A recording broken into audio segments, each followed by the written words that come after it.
This is the Biblical Unitarian Podcast. Hello, everybody, and welcome again to the Biblical Unitarian Podcast, the podcast that aims to start conversations about the oneness and unity of God and about the humanity of Jesus. This is episode 140, entitled God's Plural of Majesty in the Psalms. I appreciate you so much for joining us for this week's episode. My name is Dustin Smith, and as always, I will be your host. Last week, we introduced the plural of majesty, which is the grammatical designation that Hebrew language specialists use to refer to the fact that Yahweh is expressed with the plural form of Eloha. The plural of the noun Eloha is Elohim. Since the plural form Elohim is almost exclusively governed by singular verbs, singular adjectives, singular pronouns, and singular pronominal suffixes, the plural form is actually indicative of a single subject, only one God. The amplification and intensification of God is described as the plural of majesty, which is a subset of the common plural of intensification often observed in biblical Hebrew. So the plural of majesty is a way that Hebrew specialists describe the fact that God, being one person, is described with plural forms. Although it is often heard on the internet and from evangelical apologists that plural forms in regard to Yahweh are proof that God is not Unitarian but rather Trinitarian, the standard Hebrew grammars and critical commentaries insist that these plural forms are to be interpreted as the plural of majesty or the plural of intensification. In this week's episode of the Biblical Unitarian Podcast, we will look at how the plural of majesty, representing the only true God, gets expressed in Hebrew poetry, specifically looking at instances within the book of Psalms. For those listeners who do not know Hebrew, you might be following along in your English translations and reading the verses that I will be reading. You might note that your English version has translated the verses that I will discuss with singular forms. But rest assured, the Hebrew is in fact plural. Now, why should you sleep easier knowing that your Bible is technically correct when it translated these instances of the plural of majesty or plural of intensification into the singular? What are the Hebrew poets who wrote these psalms of praise trying to say about God's awesomeness by poetically using plural forms? And what conclusions should we draw when we observe the plural of majesty appearing far more frequently than we have been formerly led to believe? Let's find out on this week's episode of the Biblical Unitarian Podcast. Our first point today is looking at the plural of majesty in regard to the Creator. We're going to be looking at Psalm 149, and I'm going to read verses 2 through 3. Psalm 149 verse 2 says, "Let Israel be glad in its Maker. Let the children of Zion rejoice in their King. Let them praise his name with dancing, making melody to him with tambourine and lyre." That's Psalm 149 verses 2 through 3. Now, a simple reading of this psalm, especially in your English translation, would seem to indicate that we have one maker. Verse 2 describes its maker, Israel's maker. And in the parallelism of this verse, we can see that the maker is described as a single king, one king. He is described with his name, one single name, in verse 3. And we have the reference to him, the pronominal suffix that is masculine and singular, also in verse 3. So we have a single maker, a single king who has one name, and this maker is regarded as a single self. But what you might not know is that the verb for maker is actually in the plural, coming from the Hebrew verb asa. And so in verse 2 in the Hebrew, the verb for maker indicates a plural form. Now, what does this mean, and how was it interpreted by early Jews? Well, when we look at the Septuagint, we can see how the early Jews understood this plural verb. Is it suggesting that there are actually more than one maker that describes the one true God? Are there plural makers, plural creators? The Septuagint translated it and understood it as a single person, to pi santi, the one who makes. And so the Septuagint translator understood it as a single person. When we look at our critical commentaries, we can get an idea of how the grammarians and the Hebrew specialists understand this reference to the plural appearing in this verb. The Word Biblical Commentary, which has 3 volumes in regard to the book of Psalms, says in volume 3, page 318, that this is the plural of majesty. We should be regarding the verb that is plural as a plural of majesty, not as a reference to multiple makers or multiple creators. The Hermeneia Commentary in volume 3, page 642, also makes this suggestion in regard to the plural of majesty. None of the commentaries entertain the possibility that there are actually multiple creators, or that the one God exists in a plurality of persons who all function as distinct creators. No serious scholar is making that claim. And every modern English translation renders the Hebrew as a single maker or a single creator. This is an instance where God is described with the plural of majesty, where a plural form is used to describe how awesome God is, the intensification of his power as the creator, the majesty of this great and powerful God. So it's described with a plural verb, but it is defined as a single king who has a single name, who is described with a single pronoun. So here is an example of the plural of majesty at play. Let's move on to our second point, which is actually going to take up the majority of our podcast. Our second point today is the plural of majesty with God's dwelling place. With God's dwelling place. Since the majesty and excellence of the Israelite God was sometimes expressed in intensive plural forms, it is not surprising what we find also in many instances of Hebrew poetry where this majestic God dwells in a place that is also portrayed as an intensive plural. In other words, the intensive plural that we find in regard to the dwelling place of God, as we're going to see here in the Psalms, is related to both the plural of majesty we find often in regard to this God, and it's related to the poetic nature of the literature in which these passages are located. And of course, we are reading the book of Psalms, which is clearly Hebrew poetry. So you might not be aware by reading your English translation, because there are many English translations that are just going to translate all of these references as a singular dwelling place.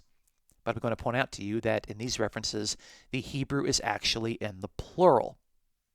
But the meaning is that it is a single dwelling place, because the Jerusalem temple is one temple. There's not two temples, there's only one temple. And so for the Jerusalem temple to be described in the plural form is clearly a matter of amplification or intensification relating to the plural of majesty of the awesome God who dwells within. So let's look at these examples. First one we'll look at, and we're going to look at these in the order that they appear in the Psalms, is in Psalm 43, verse 3.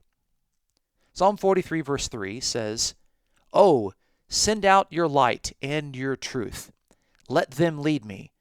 Let them bring me to your holy hill and to your dwelling." That's Psalm 43 and verse 3. But the word there for dwelling, coming from the Hebrew noun mishkan, is actually in the plural. Since there was only one understood dwelling place for God on the holy hill of Jerusalem, there is no good reason to assume that an actual plural was intended. Now, how do scholars and Hebrew grammarians understand this plural form in regard to the Jerusalem temple? Well, the Word Biblical Commentary, Volume 1, page 328, suggests that an intensive plural is at play here. And if you recall, the plural of majesty is a subset of the intensive plurals we find in Hebrew. So it's clear here that the God that is frequently described with the plural of majesty dwells in a place that is also described with the plural of majesty or the plural of intensification.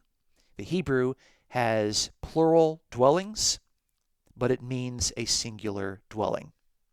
And we're going to see many instances of this. Let's continue. Psalm 46, verse 4, has much of the same. Psalm 46 and verse 4 says, "There is a river whose streams make glad the city of God, the holy habitation of the Most High." That's Psalm 46 and verse 4. So although my New Revised Standard Version translates this as the holy habitation of the Most High, it actually is in the plural. The Hebrew noun mishkan is in the plural form. And we could see that the earliest interpreters who translated the Hebrew into the Greek Septuagint understood this as a single holy habitation. They translated as the to skinoma, the singular dwelling place in the Greek. So they didn't understand God's temple as plural temples. There's no Jew that would understand it in that particular way. And God is actually in the midst of this particular city, according to the following verse, like in Psalm 46 and verse 5, the verse that follows the verse we just read. It says that God is in the midst of the city. It shall not be moved. God will help it when the morning dawns. God being in the midst of the city indicates that there's only one city here in view. But the holy habitation, which is expressed with an intensive plural, is doing so because the dwelling place of this God is a God that is described with the plural of majesty, despite the fact that God is only one person. There's only one God who is an undivided self. God is a single He, a single person. But this God described with the plural of majesty is also going to dwell in a single dwelling place that is described also in the plural, reflecting God's intensification and majesty. So there's another instance. Let's move on. Psalm 68, verse 35 is our next occurrence of the plural of majesty in regard to God's dwelling place. This verse reads, "Awesome is God in His sanctuary, the God of Israel. He gives power and strength to His people. Blessed be God. That's Psalm 68, verse 35, where we have the word for sanctuary, which is a little bit more uncommon. It's the Hebrew noun mikdash. This Hebrew noun appears in the plural. And so while the New Revised Standard Version translates it as his sanctuary, the Hebrew actually is in the plural.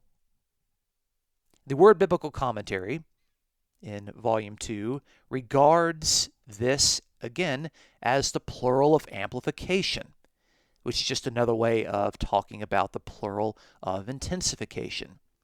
God clearly only has one sanctuary, and so when we see it described in the plural, it's not actually referring to multiple sanctuaries. It's the single sanctuary that is described with intensification and amplification, and that is appropriate because the God who dwells in it is also described with majesty and the plural of intensification.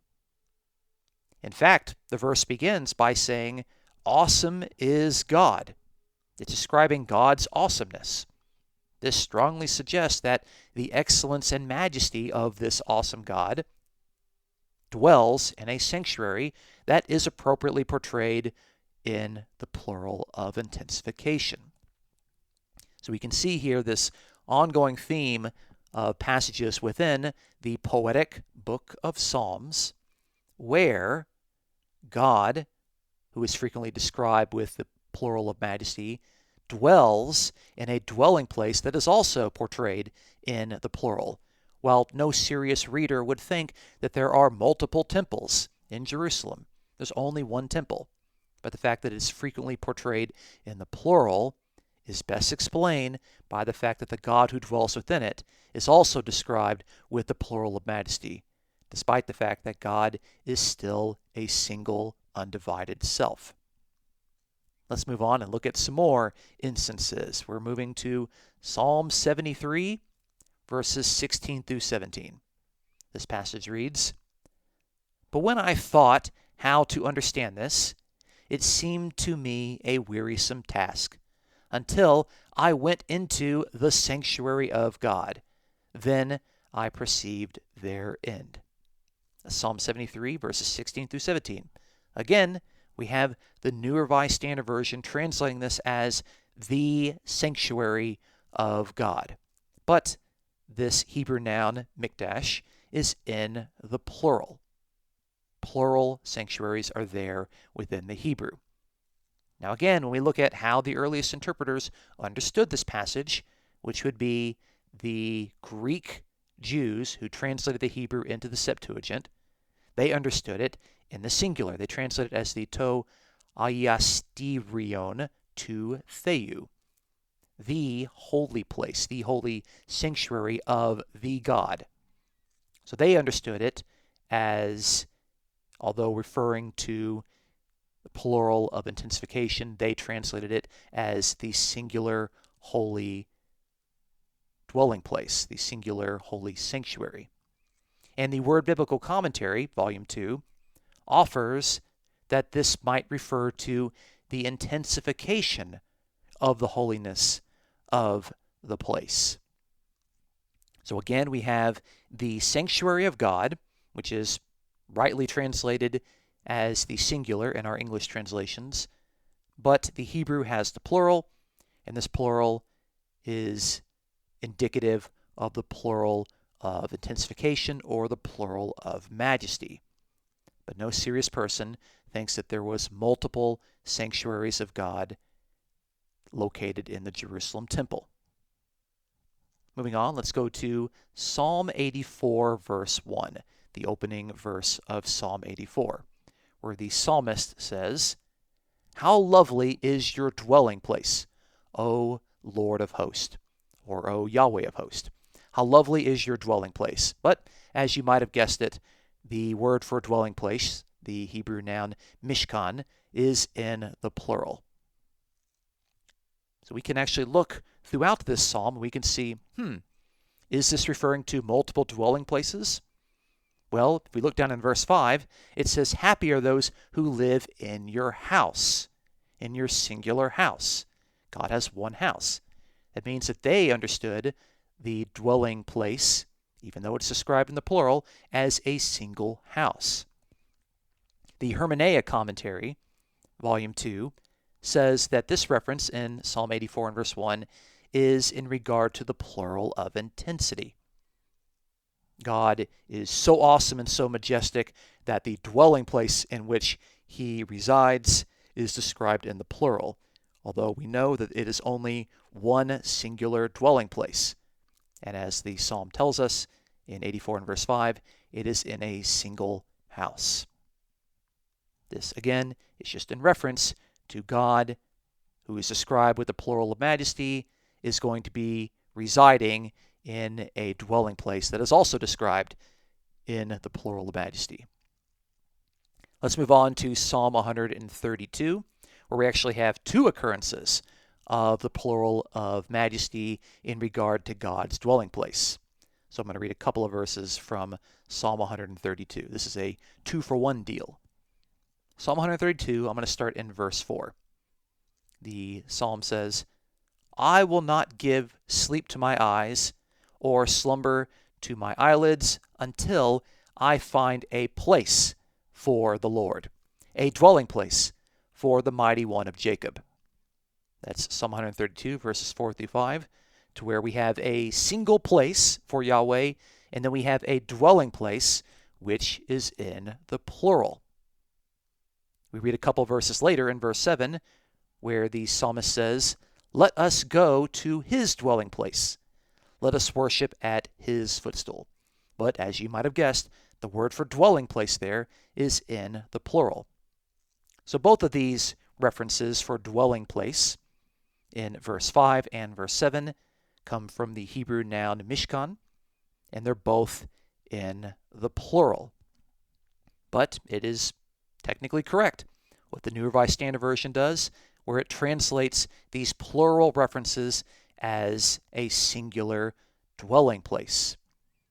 Of course, we can see that in verse 4, it tells us that the place, the one single place, is defined as the dwelling place in verse 5. And since it says the dwelling place for the mighty one of Jacob, we can see that this mighty God is so awesome that this God's place of dwelling is going to be portrayed in the plural.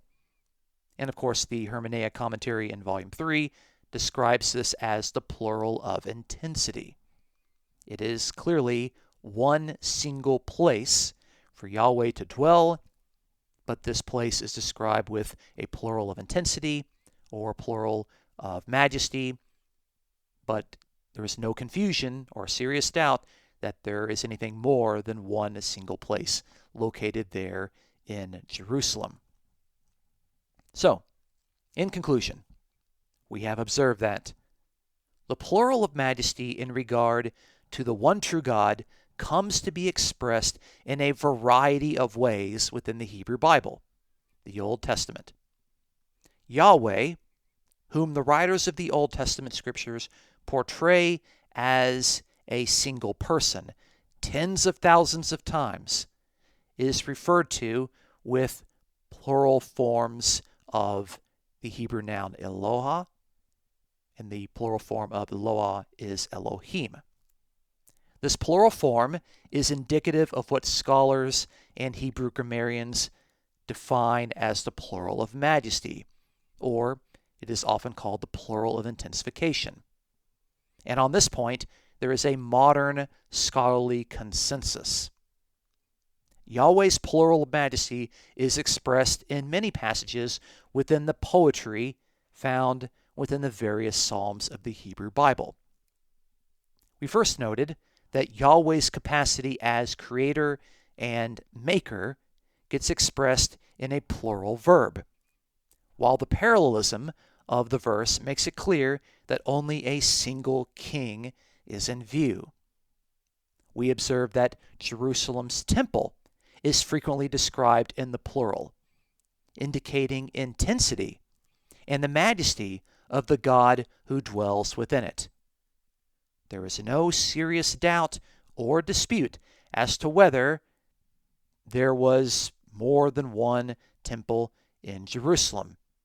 So the most likely explanation is that Yahweh, who is regularly expressed with the word for God in a plural form, resides in a single dwelling place that is expressed in an intensively plural form. One takeaway point is that the plural of majesty in regard to Israel's God, which is sometimes regarded as only rarely occurring, is actually a grammatical point that is far more common than we previously acknowledged. The plural of majesty comes to be depicted in the common noun for God, elohim, in verbs describing the one God's actions as the maker and creator, and even in references to God's temple dwelling.